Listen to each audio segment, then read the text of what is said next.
ভারতবর্ষের বিখ্যাত পণ্ডিত আচার্য চাণক্য মানব কল্যাণে কিছু বাস্তবভিত্তিক উদ্ধৃতি দিয়ে গেছেন, যা তার মৃত্যুর 5000 বছর পরও মানুষের কাছে সমানভাবে সমাদৃত।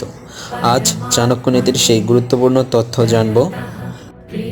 আচার্য চাণক্য মতে সুখী হবার মূল মন্ত্র, যার সাথে মনের মিল নেই তার সাথে সম্পর্ক রেখো না।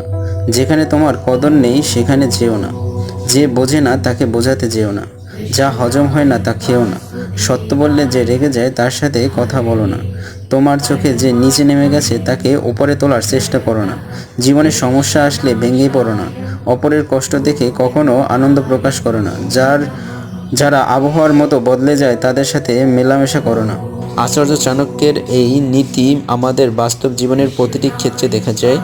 হয়ে থাকলে কমেন্টে জানান, সাবস্ক্রাইব এবং লাইক করে পাশে থাকবেন।